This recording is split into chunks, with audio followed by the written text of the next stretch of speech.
We're always hearing about America's national debt. It's treated like this domestic political issue, right? But the truth is, its impact stretches way, way beyond U.S. borders. It's actually woven into the very fabric of the global economy. $36 trillion. That's the projected number for 2026. It's a figure that's so big, it's almost impossible to wrap your head around. I mean, to give you an idea, it's bigger than the entire U.S. economy, and it's more than the combined economic output of the next four biggest countries. Just wow. So here's the crucial question. Why should you care? Why is that unbelievable number not just an American problem? Well, it turns out it affects everything from global trade to the interest rates in your country, and even the stability of the entire financial system. And in this explainer, we're going to break down exactly how. Okay, first up, a $36 trillion problem. Let's really try to get a handle on the sheer scale of this thing. All right, forget all that stacking dollar bills to the moon stuff. Try this on for size. Imagine you spent $1 million every single day. At that rate, it would still take you almost 100,000 years to burn through $36 trillion. That's the mind-boggling scale we are dealing with. So how in the world did we get here? This mountain of debt didn't just pop up out of nowhere. It was built up over time, usually kicked into high gear by major global crises and the big policy choices that came after.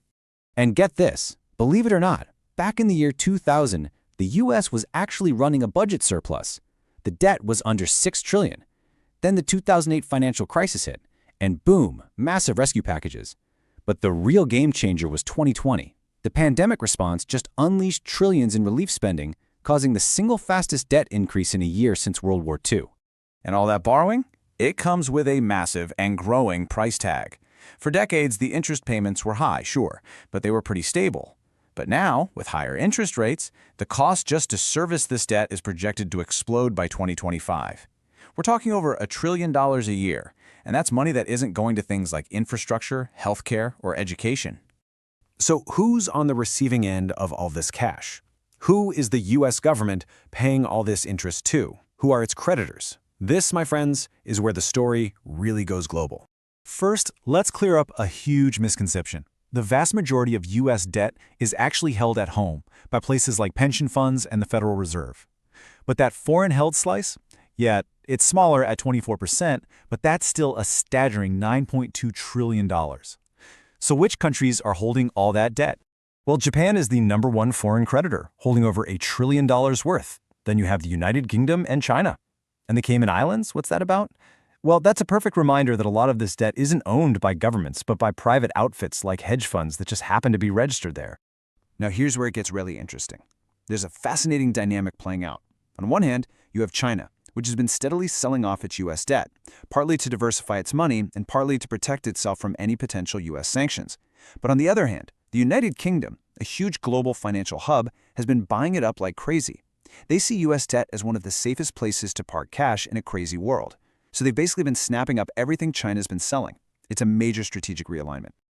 Okay, but this whole story goes deeper than just who's buying and who's selling. It's not just about who owns the bonds. It's really about the system that makes everyone want those bonds in the first place. And this really gets to the heart of the matter. The true power here isn't about who holds the debt. It's the fact that the entire global financial system is built on a foundation of the U.S. dollar. I mean, think about it. Nearly 90% of all currency trades in the world involve the dollar. The world's most important stuff, from oil to wheat, it's all priced in dollars. And central banks around the globe, over half of their savings are held in dollars. This whole setup creates a constant built-in demand for dollars and, you guessed it, for U.S. debt. But, and this is a big but, this dominance has a really sharp edge, especially for developing countries. When investors get nervous about U.S. politics or debt, they pull their money out of what they see as riskier emerging markets and run to the safety of U.S. assets. This forces central banks in places like Brazil or South Africa to jack up their own interest rates to stop the money from leaving, a move that often chokes off their economic growth. It's a pretty brutal ripple effect.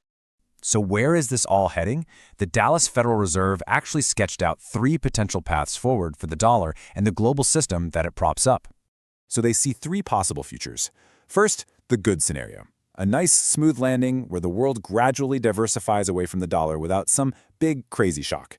Then you have the bad scenario, the the world splits into competing economic teams, one led by the US and another by China, which just creates tension and problems. And then, well, there's the ugly scenario, where America's own choices, like out-of-control deficits and political drama, cause global investors to just lose faith entirely. And that right there is the ultimate takeaway. The $36 trillion question isn't whether America can find the cash to pay its debts. It can always print more money. The real question is whether it can manage its own house in a way that keeps the world's confidence, a confidence built on predictability and stable institutions, not just numbers on a spreadsheet. For now, the world keeps buying the debt and keeps using the dollar. But that trust is not guaranteed. Every political showdown, every fiscal crisis, it's like a little chip at the foundation. This mountain of debt was built over decades, but the trust it relies on, that could erode a whole lot faster. The system is holding until it isn't, and the entire world has a stake in what happens next.